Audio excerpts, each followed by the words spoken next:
You're listening to 17 Carat K-Pop, the show that's a little bit of everything with a K-pop twist. Visit 17caratkpop.weebly.com for more information about the show. That's 17caratkpop.weebly.com. Enjoy the show! Today's clip show is all about JYP entertainment artists, mostly Twice, ITZY, and Stray Kids, although I do want to talk about some of Sunmi's music videos too.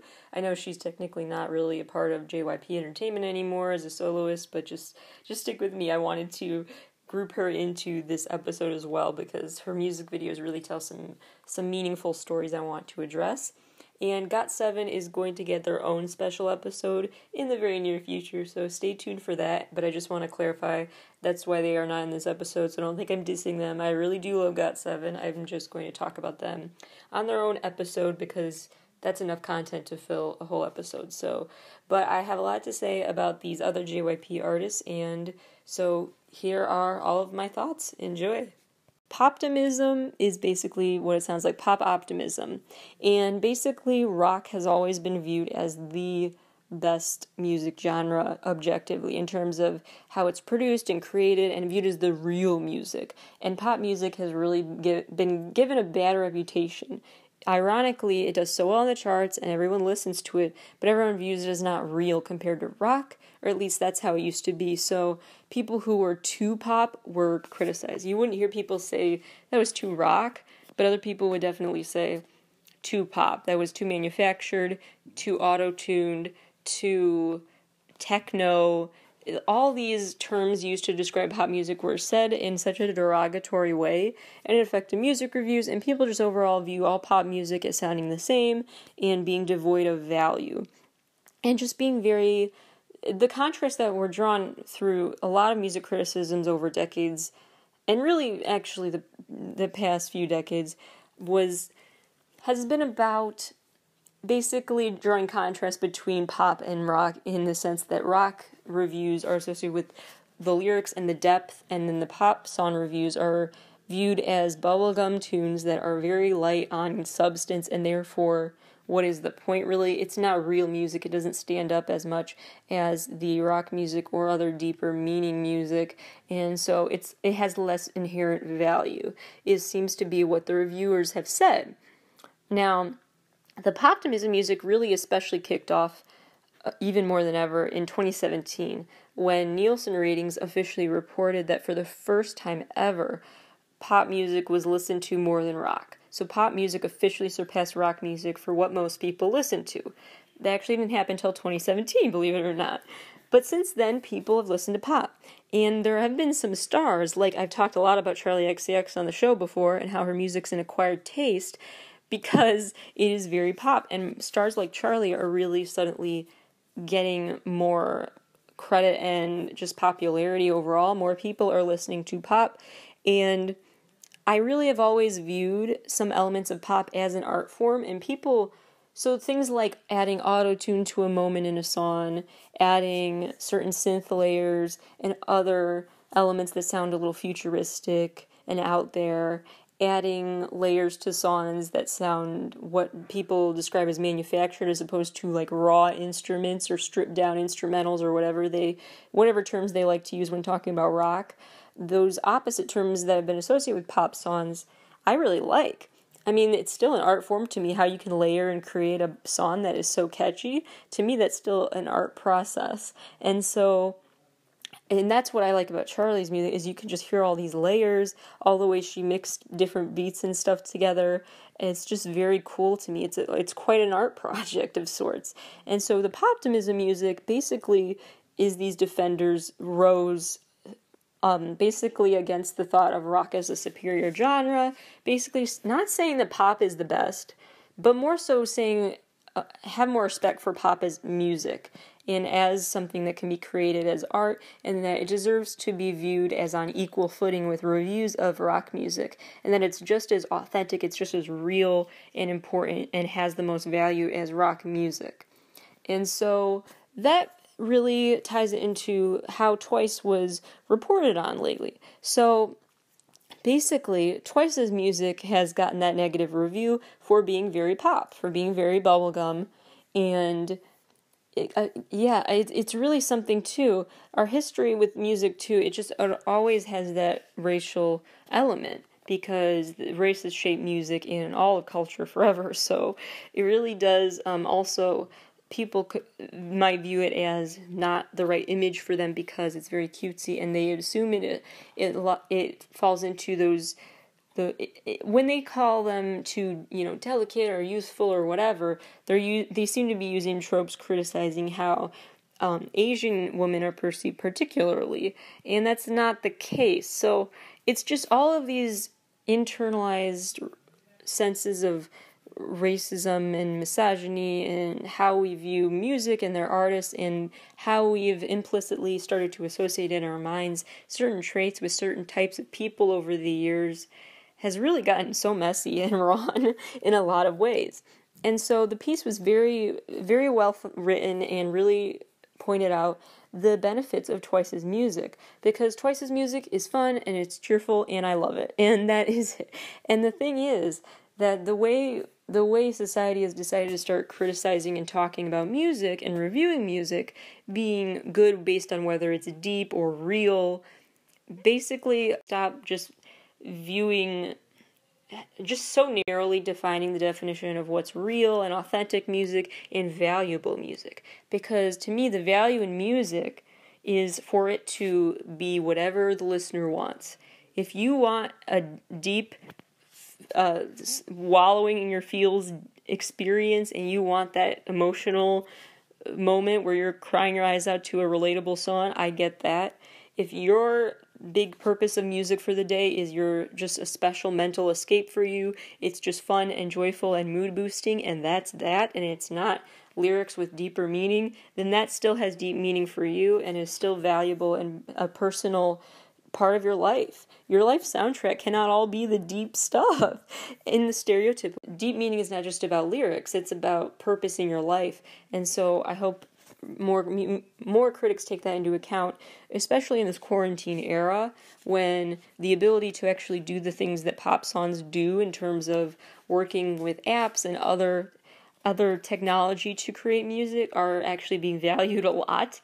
So they're becoming in handy, and so hopefully that will help with this poptimism trend, which I am totally on board with. Women, all female singers deserve the agency to be whoever they want, and you don't need to jump to assumptions and stereotypes about what is a persona.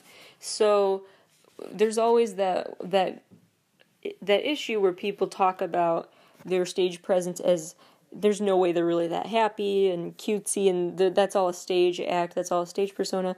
And Lana has had those same criticisms, like people think her thing is all an act, and how much of it is a persona, and people debate that all the time, how much of her persona is her persona versus just who she is off stage, and trying to decipher where those lines can be drawn. Again, more binaries where those can be drawn between on-stage versus off-stage Lana, on-stage versus off-stage Twice.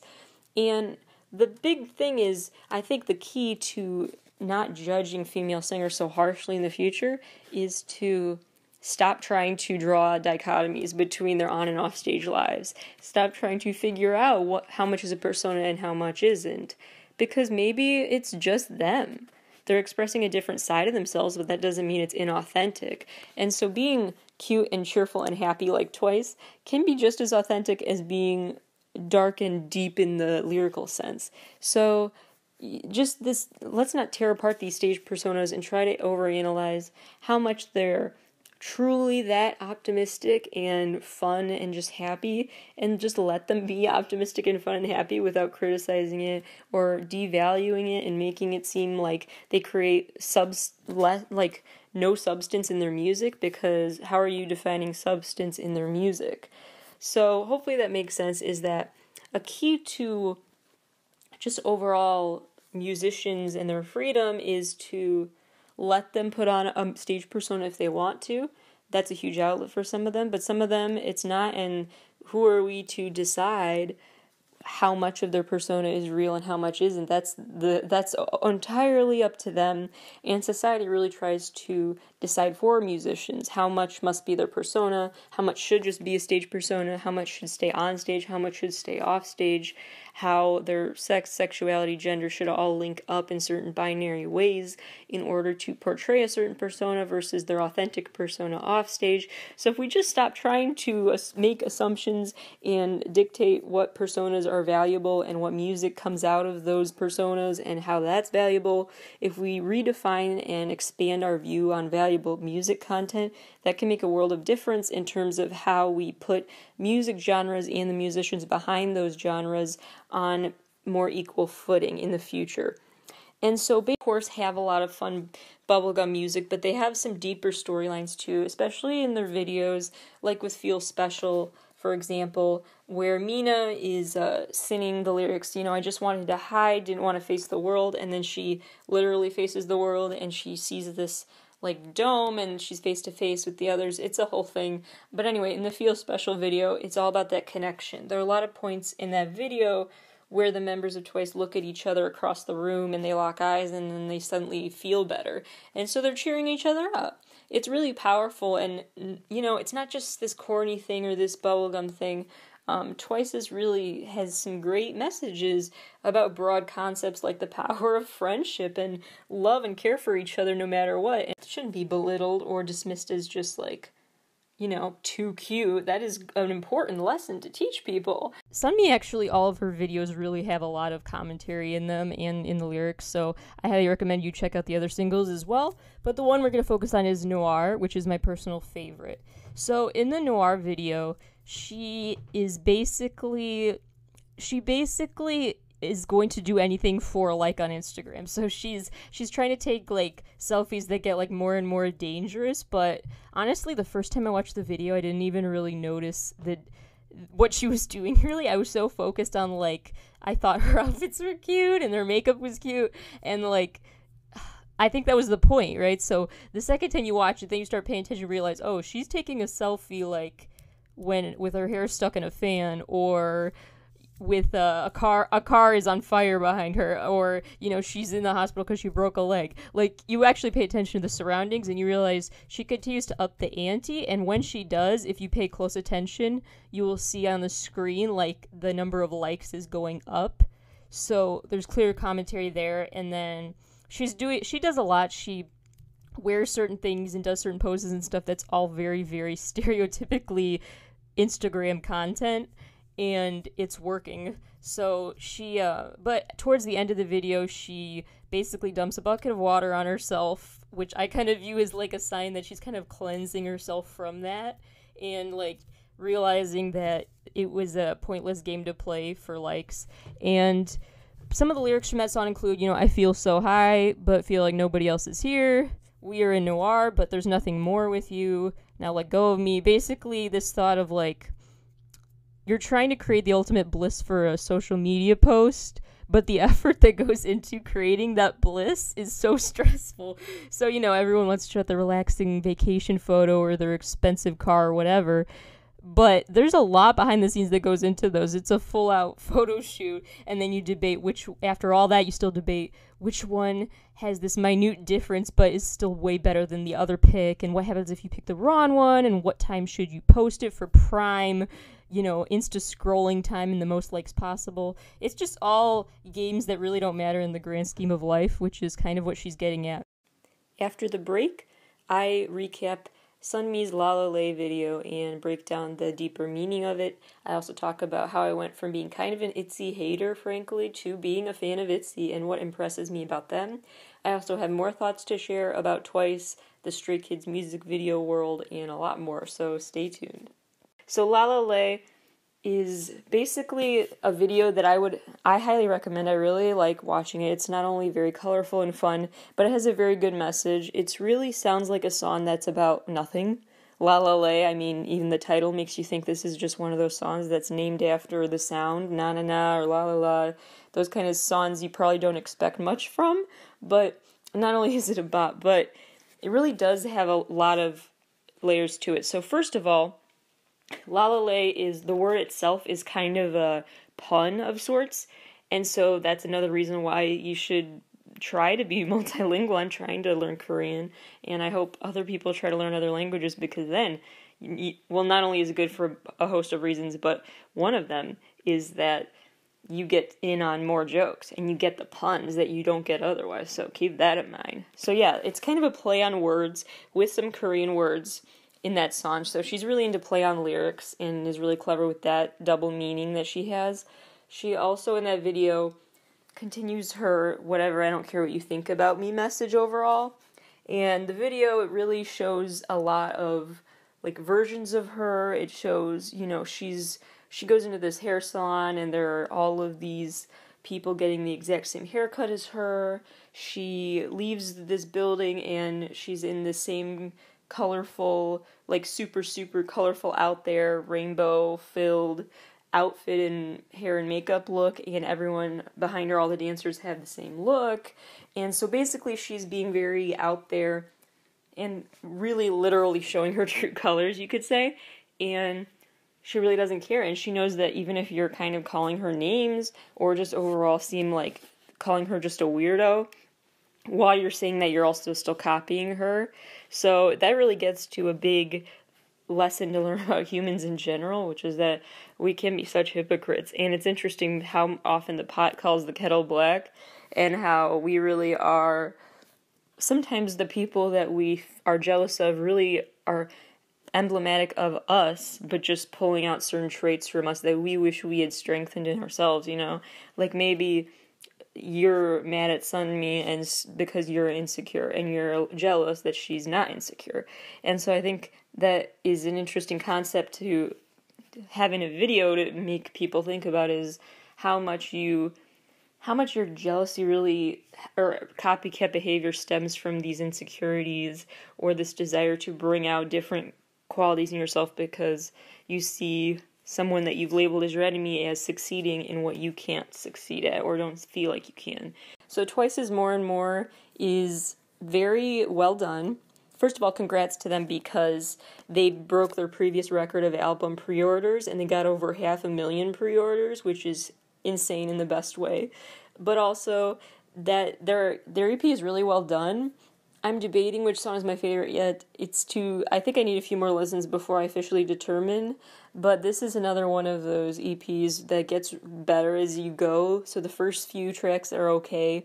Like, full disclosure, More and More is not really my thing, and so the later half of the EP I like more, but the whole EP is just well done objectively, and it really is cool to watch Twice show their true colors in a way that is maturing, but not totally out of the realm for them. Like, the Fancy comeback made me think of this too, where they're releasing content that's not as extremely bubblegum cheery and young as their previous content, but it's not like jumping to the other extreme either. It's such a cool art form they've really mastered, of walking that line between changing their image too much so that it's insincere, but also growing up naturally. And so their wardrobe and their lyrics, all of it is growing up with them in a way that doesn't feel forced. And I just think that's an impressive feat. So they've really walked that line well. For context, the next few clips are about ITZY. I really gained a greater appreciation for them as a group, not just after the latest video I was talking about, but because of seeing them at Digital KCON this year. Honestly, at first I was a bit, I wasn't sold on their music at all. I've talked about that before on the show. I've just not been I just haven't enjoyed their music, and I just haven't been a fan. But lately I've really been enjoying it, and their music quality just seems to have gone up ever since they started showing more variety in their sound, and weren't sticking to one sound because to me, like, Dalla Dalla and Icy in those eras sounded so similar to each other, and I wasn't a fan of one of those songs, and then that led me to not be into the other song, and vice versa. So this departure from their debut sound I like a lot, and I hope they stay in this direction. Their wardrobe is basically out of the Disney show Shake It Up, which, you know, I'm pretty sure a lot of people who grew up on Shake It Up are now K-pop stans, prove me wrong, but they totally look like they're wearing Shake It Up clothes, and it's quite a mishmash, but they make it work, and it's impressive, and just something I noticed. Second of all, their videos are so colorful and fun and full that it is such a visual feast. It demands your attention, and I think that really helps their appeal. They have a cool theme song, so 24 Hours is a great song to walk into a room to or leave a room to, and I just think if you have a great short little tune to walk dramatically to. That's just a great iconic thing for TikToks and whatnot, but also just for your life. Fourth thing that makes them super iconic and noteworthy, their confidence. I mean, their new EP and video is called Not Shy, and that is their whole concept out of the gate. It just reminds me in a way of Ava Max, the pop star who, basically, she gets a lot of Gaga comparisons, and I can kind of get that. She does look like a young Lady Gaga, but really, because she didn't grow into confidence as an idol. Like, she doesn't have a full album yet, and she is already releasing songs about, they won't tear me down, and the haters don't matter to me, and, like, I'm just gonna be me. Like, she's already got the confidence level of an artist who's been in this industry for decades. So usually you don't get that kind of, who cares what you think anthem from an artist until longer later on in their career. Usually they start out a little relatively more shy, but she's never been that way, and I admire that a lot. And ITZY was the same way. They came out right out of the gate with their whole image being confidence and embracing who they are, and so I think that's just very cool. And I'm just very glad again that they released these videos, though, because it is a concept. It is who they are on stage, but kind of an alter ego sort is who they are off stage when they admit that they're not exactly always who they are in their videos. But I think that's important to let fans know, too, is that, you could portray who you think is the best side of yourself and then try to embrace that side more and more, but you can admit that's not every side of you in that one music video character, and so I think that they're giving fans permission to do that. See, here's the thing about album reviews for Stray Kids and some other groups is that they've always been so impressive. See, there's something to say about groups who get better and better over time. There's also something to say for the groups who have been so good from the start. It can be a compliment either way. It's complimentary and a good thing to view a group as getting better over time. And it's also a big compliment for the groups who, they're not necessarily getting better over time because they've always been at this specific peak. They continue to have this storyline throughout their work that is basically all about disrupting the system. Their whole theme is the life most worth living is being your most uncompromising self. The following clip is from my Stray Kids dedicated episode where I break down the Stray Kids music video universe storyline in chronological order, starting with Hellevator. And I work my way up to the Go Live album, but I do not address the Go Live album yet. I'm going to break down the meaning of those songs and videos as part of my next Stray Kids dedicated episode, so keep your eyes out for that. I'm waiting for the new release later this month, so keep your eyes out for that, but here is a good refresher of the Stray Kids storyline. Hellevator is obviously not a light song. A lot of lyrics about feeling alone, feeling like your mind is kind of in this dark place. You're just really like life sucks, like bad state of mind. Like there are a lot of, like some of the lyrics are, my wings of passion are folded in now. I'm holding up this dreadful day alone. What I've been through is a maze I never want to go back in. The reference to a maze is brought up a lot, starting with this very first video. Life's at rock bottom, etc., etc. The elevator obviously is like a symbol of kind of life's ups and downs, but they're going down at this point.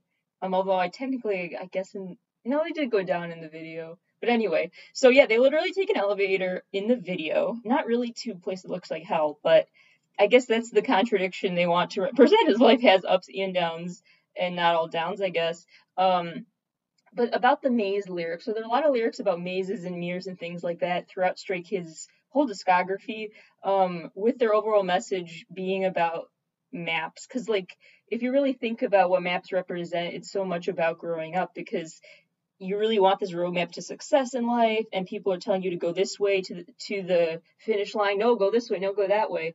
And then you're just lost, or you don't even have a map. You're like, someone give me direction, or you have too much direction and you don't know where to turn first, or you feel like you want to carve your own path that's not even on the map. You want to make your own map. Sometimes you feel like your compass in life is broken, that whole thing. And that's really kind of their overall theme, really. And that was really solidified when they released their light stick, because it's like a compass shape on top, which is their whole thing. And their motto is, you make Stray Kids stay, and stay, don't stray is the other one. So they always say stay, don't stray, and you make Stray Kids stay. So, like, their fandom name is collectively called the Stay, and we are here to stay. And you'll see what it all means, but it's really great. And anyway, so it's an interesting contrast in the elevator video because obviously it's very dark, but there are also scenes that are, it's interspersed with scenes where they are all just laughing and having a good time together. So again, it's kind of showing like they have moments where they are remembering life is good, but they're fleeting. And then the next big video is really when we dive into this whole other world of the whole Stray Kids concept. So basically, obviously, different colors and other forms of symbolism are up to your interpretation, but the overall theme that I can say for sure is the theme, and it's not just speculation and theories, is that the whole premise of Stray Kids universe is throughout the music videos is that they are tired of society, so they made their own society. So they basically went off the grid and they're living in their own, like they are living somewhere that's like they created their own country essentially. You'll probably see what I mean as I describe what happens in these videos, but they decided they're moving to a new district because if they're not accepted somewhere, if it's like, if someone says, take me or leave me, and people left them, they're like, okay, we'll leave you too, is pretty much what they're saying. So the next big video, yeah, so it's District 9, and so in the District 9 video, there are some key moments. One is that everything is dark. This part I find, well, I'm going to find a weird connection here that may not be true, but we'll see. So everything is dark and gray, like a lot of just like very muted, dull colors in this place. They are all in some sort of facility. It looks like a prison or a like psych ward or something, but they're all there in uniforms and everything. They're all given the same pill. They're all given the same like ribbon identifier. They're all treated like not individuals. Like they're all just no individuality. They're stripped of all individuality, and they're in this building. And the one key moment that I'll bring up later that you need to remember is that Bang Chan sees a red rose amidst all of the gray. So just keep that in mind. So he sees the red rose, and I believe he does grab it. And then the big moment is basically, long story short, they break out of this facility together, and they basically like get onto this school bus, like this worn down school bus outside of the facility, and they're like taking over, like that bus is theirs.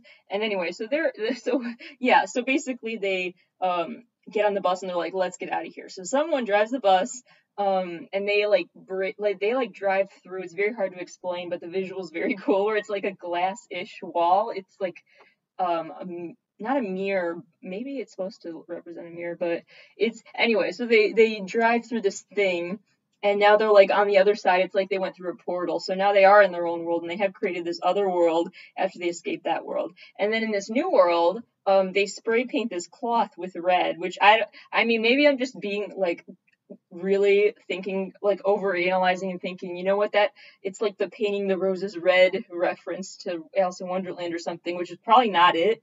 They might, but I don't know. You never know. Maybe there was like red paint on that flower and they used that for the red paint on the flag. Just let me assume that I found a brilliant connection, okay? So anyway, so they do spray paint cloth red and then hold it up, and it's their big logo. So they have like officially with this flag staked their claim to this land, and this is their new country. They're like, this is our place, and we're gonna just, this is our place. We own it. We own it, who we are, and we own this place. And so that's where they end up in this place called District 9. The other key thing is a few lyrics I really like from this song. So one is, why are you talking like you know me when I don't even know myself? Oof.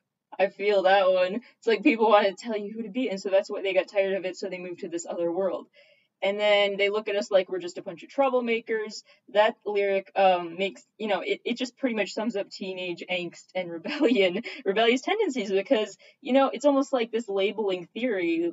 If you're gonna treat us like troublemakers, fine. We will be troublemakers. If you think we're not going the traditional route, we will embrace that, and we will go the most non-traditional route and make our own route.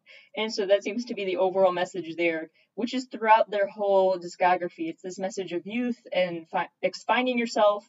Remember when I mentioned that BTS has like trilogies where they release certain albums kind of in threes. That's actually quite common in K-pop. And maybe it's like just a two-part thing, but often it's a three-part thing. And they have like a trilogy that's basically three different EPs or albums, but they all center around one theme. So like let's say the theme is red, I don't know. They might release Red Part 1, Red Part 2, and Red Part 3, or maybe the title would be like Red Stray Kids and then Red Stay or something. You know, like they'll add on to the same title, Red. Um, so that kind of thing is what Stray Kids have been doing as well. And so their first series is the I Am series. So this first part we're talking about is the I Am Not series. And the I Am Not series is basically, well, it's part one of the trilogy. It was their first big EP as Stray Kids after debut, and I Am Not is like we've talked about before, songs like that about stop telling me who to be, and then we progress to so then who do I want to be? So, but the first part is just stop telling me who I want to be, and a big one for that, or a big song that is emblematic of that message is Mirror, which is personally one of my favorite B-sides of Stray Kids' whole catalog. And so Mirror is, it has really big lyrics. Again, they reference Amaze. They say, in the reflection, I'm amazed. Which to me, I view as like viewing, like looking in a mirror as no different than looking in a labyrinth. Like, what am I seeing? Who am I?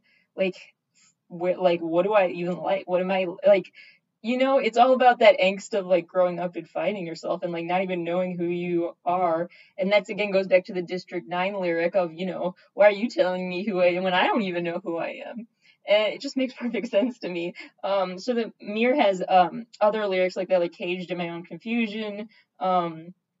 More kind of the message of don't tell me who to be, I don't even know who to be, give me time to figure it out. And so that's the bottom line there. And then Grow Up is just a really emotional track. Grow Up is more a song, obviously their whole catalog's kind of about overall themes that come with growing up and youth and uh, the concept of time and things like that, but also it's a lot about, as the name suggests, feeling astray and like going to each other for support. So they have their softer songs, which aren't the majority of their catalog, but still a significant part of their catalog.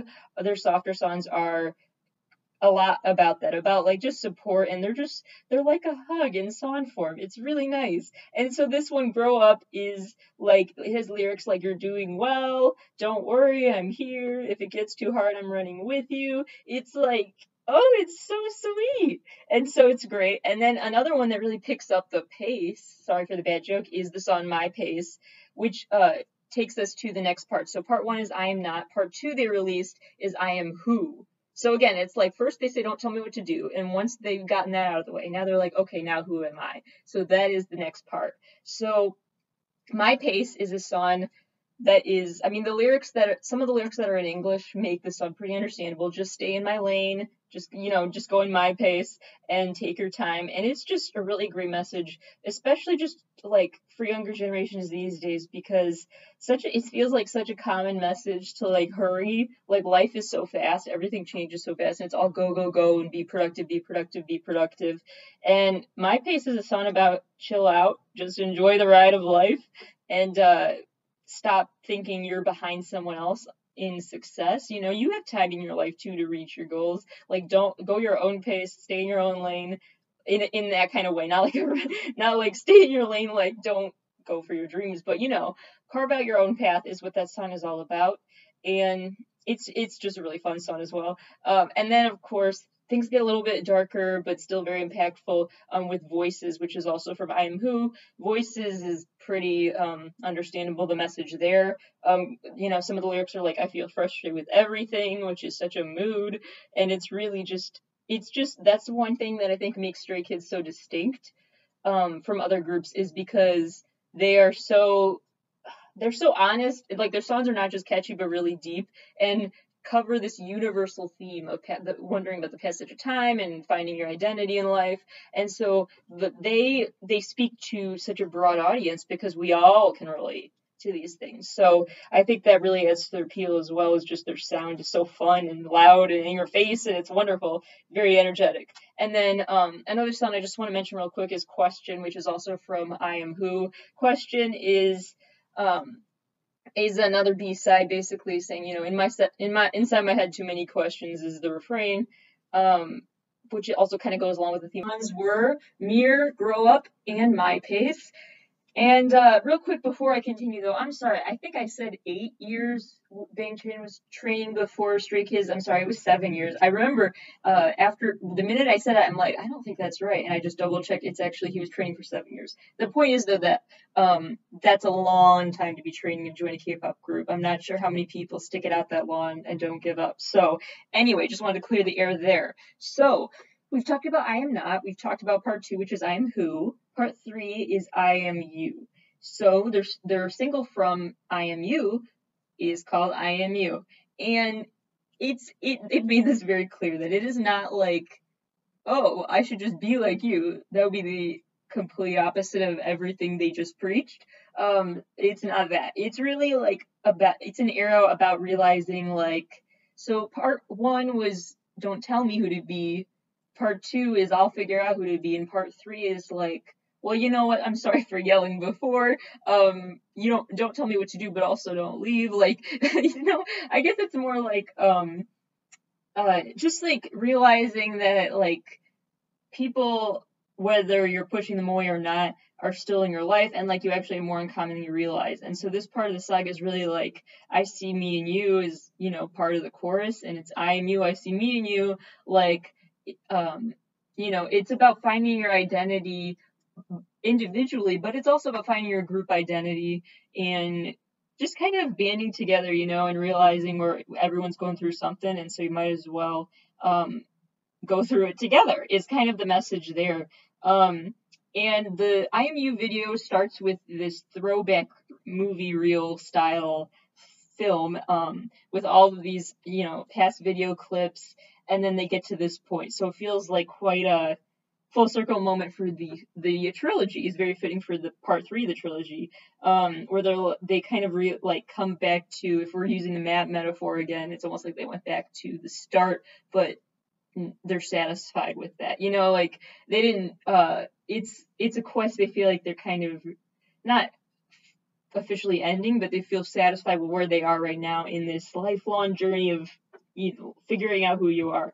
Other lyrics that are big, in the same space, same time, they say, let me run with you. Those are probably the biggest ones. Also what's key is that so there are little details in the I Am You video that are back now. So it feels very full circle, as these trilogies tend to feel. It's like a great TV show season when the final episode really just ties up all the loose ends. The music video trilogies are a lot like that as well in K-pop. And so this one, we get, so they're back on the playground set for part of the time, which is, the playground set was in an earlier video as well, I believe. Or maybe, no, sorry, the couch was. The playground is new. We're going to get to that. Just remember there's a playground. And the couch was from the elevator video. That same couch is now with them as they're just laughing and like they're on a rooftop. So, clearly they're not sitting on the couch in hell anymore. And so that is, it's a more uplifting song. It's quite an emotional journey you get if you listen to the songs from from each part of the trilogy in order. And the last part is definitely the most confident and uplifting, in my opinion. And another song that eventually became a single off of that was called Get Cool. Get Cool is just fun. It is just so fun. It is like Awkward Silence is one of their best B-sides, honestly, or that turned into a single later. But wow, yeah, it's so good. Get Cool is so fun. It's another song, about just going your own way, kind of, and just but it's really also about like living in the moment, and they talk a lot about the concept of time later on, especially. So we're gonna talk about that later, but they do already kind of preface that, possibly accidentally, with Get Cool when they're talking about, let's not worry about tomorrow. Let's just enjoy today. Things are going well for me. It's my lucky day. My personal favorite lyric from Get Cool is Save My Pocket Money, like save ma pocket money. I don't know why that's funny to me, but it just is. And they have little lines like that in the song. And Awkward Silence is a song that's kind of like that as well, where they have these lines that are just kind of about you know what, like this is a funny moment, like just a little quirky no, like sounds and stuff, and just like let's talk together because you know this is awkward, no one's talking. It's like I don't know, it's hard to explain, but they're very cute, fun songs. So naturally we have to play one of those, and that will close out this first trilogy, and then we're gonna move on to in our Stray Kids episode where I Am You and Get Cool. And those conclude the first trilogy that Stray Kids released, I Am Not, I Am Who, and I Am You. The next one is the trilogy, I believe it's the Klee trilogy, the Clay trilogy. I've heard it pronounced both ways. It's French. I'm sorry, I don't speak French. I think it's Clay. Anyway, so the Clay, I'm gonna say Clay, I'm sorry if it's wrong. So the Clay trilogy is, it means key in French, essentially. And so there are a few parts of this as well. It's another trilogy. So the first part is called Miro, I believe. I'm sorry. Clay Miro, and that means maze in French. So part one, the key one, is the maze, and then we move on to Clay 2, which is Yellow Wood. And then Clay 3 was Levanter. I am so sorry. I think I know how to say these. So anyway, it's a 3-part trilogy with basically the concept of a key, which, you know, goes with this whole theme of being lost and finding yourself and whatnot. And the first part obviously is about a maze. So that's basically what you need to know to understand the premise, the setup for this trilogy. And so a few big moments from part one of this trilogy for Miro is the big title track Miro, which is honestly my favorite Stray Kids song of all time. It's such an anthem. It's so fun. It's perfect for sing-alongs. A lot of K-pop songs are, and some of that's really by design, not just unintentional. But, you know, a call and response kind of thing is very common for K-pop releases because they're kind of made with the live shows in mind sometimes. So this is definitely one of those songs where it's just great in a crowd. It's so fun. And so Miro is my all-time favorite, so we're gonna play that next. Basically, the music video for that is, it seems like now, like they were in their own world in the last trilogy, and now they're just having to, like, basically, I don't know if they're still in that parallel world right now, or if they have moved on and they're trying to fix the real world, but they are trying to still make some good trouble.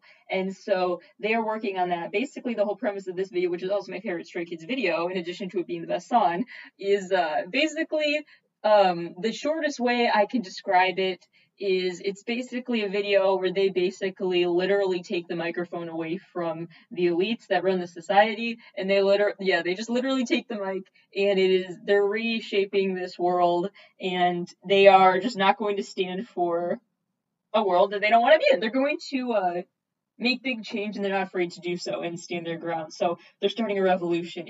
It's really such a great video and song. Anyway, so but this EP is naturally filled with a lot of emotions. It's not all empowering, confident stuff now. It's not like after the first trilogy, they're like, wow, we got through every tough time in life. Yay, everything's great. They're still dealing with a lot. There is a song on this album, 19, which is a slower song, which really the lyrics really capture to me all the conflicting feelings you get growing up. 19, a key lyric, first of all, is they sing this lyric about a badge, and to me that just, I could be reaching, but I view it as almost like a badge, like I want to stay like in a permanent state of youth, like from a wilderness troop or something, that kind of badge, like viewing it as like, can I keep the badges in, like, can I hold on to youth forever is how I viewed that. And it talks a lot, the song talks about, you know, like, I wanted time to speed up so much, I wanted to get to this point so much, I wanted to be an adult so much, and now I'm an adult, now what? And now it's like, oh great, now I want time to slow down, or just I take it back, I don't want time to speed up, can we go back in time? It's those kind of conflicting feelings that everyone probably gets when they reach certain age milestones. And so again, they're just Stray Kids is very relatable as they grow up with these covering these big themes. And another one, but that really mixes what they do well is they cover these themes, but they do so with their unique charms and their just unique ways of describing and explaining the world. And one of those ways is with this creation called the Chronosaurus. So chronology, chrono, that terminology refers to time, and saurus obviously from the a dinosaur. That's what the part of, not really a suffix, but anyway. So they combine chronology and dinosaur basically, or like Tyrannosaurus, whatever. And so Chronosaurus is basically their own invention. And the song Chronosaurus it's very clever. It basically does, I can't say personify the concept of time because it's an animal. I guess people are animals though. Anyway, so it's yeah, the equivalent of personification, but for this animal of what time is like. They depict time in that song as like a beast. Lyrics like, "Why does time run to me so fast?" And run fast so that it doesn't see you. Like talking as if like you are seeing a dinosaur, you're supposed to like stop moving, and apparently then they won't see you or something like that. All these tricks for like avoiding this scary dinosaur that's getting closer, getting closer, getting closer. It's very clever, and it really kind of sums up a lot of their frustrations, and they really just let it out in the music. So it's really well done. Another song where they let out their stresses is the title track for part 2, which is Yellow Wood. That is a really great one that we need to talk about. So Side Effects is that one. It is just another good song that is really, again, I can't use the word personified here, but it's the equivalent of personification, but for a song, it turns into music the feeling so well. It conveys feeling so well. Their video is like this coming to life of everything you're feeling in a moment. Like they just do a great job of like resonating with you through their visuals and their lyrics. And this song is just so emblematic of that because Side Effects is a song really about kind of, growing up, hormonal frustrations, feeling like so emotionally unstable, like not sure, growing up is hard, trying to figure out what your state of mind is. And the main chorus, the part that they're yelling, they're actually saying it translates to "my head hurts." So that it's just so they have great songs for really like you feel like you can relate, but also like you get to channel that, like it is a perfect song to like headbang to because you could be like "my head hurts" along with them, and it's really therapeutic. So it's just great stuff. And throughout the video, what I encourage everyone to pay attention to is they have like this voice in the background that's like listing side effects. So the thing with Stray Kids is they do have so many layers in their music, so it really amps up the messaging is what I'm trying to say. They're great at communicating their messages because they do it in such an impactful way with like so much thrown at you in each song that can get your attention and get their message across. It's very kind of in your face in a good way. And I just think it's a very impressive thing, and I respect that. So the one other song we got to talk about before we play more music is TMT. TMT is also super relatable. It's basically frustration with feeling like your success rate is black or white. You either are a failure in life or you are thriving and struggling to deal with the in between. Again, lyrics talk about a broken compass and things like that, but things take a more hopeful turn with the lyric, "Life is a 5-star movie and it's not over yet." Or "My life is a 5-star movie and it's not over yet." Again, this theme of take your time. You're going to be successful. Don't feel like I give up. Like things will turn around. Just keep going. And so that's their overall message there. So, all right, these are just some of my favorites. I'm so excited. All right, so here's my all-time favorite first, the Clay trilogy, which is Levanter, I want to say, which means basically to lift up.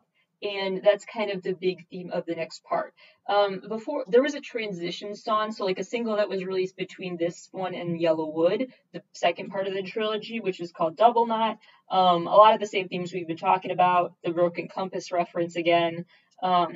And I believe actually, what is wrong with me today? I believe Double Knot is the song that says the Life is a 5-star movie lyric, not TMT. TMT says the lyric about can I be a star in my own life kind of a thing. And then Double Knot picks up on that and is like, I am, now let's make it a 5-star movie. Yeah, I'm sorry, I try. But yeah, so the next part here, is another full circle moment. They close out trilogies like that a lot. The first single from the album was Astronaut, which is probably my Awkward Silence is probably my second favorite, but my third favorite Stray Kids song is Astronaut. And Astronaut is basically it's a very just uplifting song, and it's all about and embracing getting lost in a way is how I view it, because lyrics are about, like, I don't even have a map now, but I don't care, that kind of message. I'm paraphrasing, but that's basically what they say, and they're finding the joy in being lost. Like, when the concept of getting lost, people associate so much fear with it, but it can also be so kind of almost fun, not necessarily you're lost, like, literally, or I mean, you could be too, but it's like, if you're left to your own devices and you're like, what am I doing? No direction. It can actually be more fun, and you might find a new way to do something that you would have never tried if you had been given explicit directions. So that's kind of their overall message there, is to just embrace the parts where you think you're lost and figure things out, because things will work out. Just try things out. And there are also some moments that remind me of past videos. We've got the playground setting again that comes back. We've got the image of the school buses back from District 9, and other references to the I Am series. So we're really throwing it back here. They're looking through gates that look like the ones around the playground in an earlier video. There's a lot going on. There's this like ball of sorts that looks like the compass actually kind of like, well, not really what's on their light stick, but it looks like it could fit on a light stick. This little ball that's like full of energy, like literally a physical ball of energy that will come back in future videos we can talk about later. But that makes its first big cameo in this video. The other big thing that seems to be symbolic and will come out later is that Felix is glitching, and they all kind of glitch at parts too, like they're in and out, like almost like they're holograms. That's kind of the imagery you get from this video, which just adds to the intrigue. Like, are they really just like popping into this world to fix things and then they're going back to District 9? I don't know. It's up to you, I guess. So that's Astronaut. And then Levantar, which means to lift up. That one starts with zooming in through this keyhole to get to the scene of this video. So again, this symbolism we've been talking about a lot, about lock and key and finding your way and whatnot. And so now they're in this field. It's there are more throwbacks and references to past videos. The ball of light is back. They're creating something is the bottom line. And thanks for listening to 17 Carat K-Pop today. Check out more info about the show at 17caratkpop.weebly.com. See you tomorrow.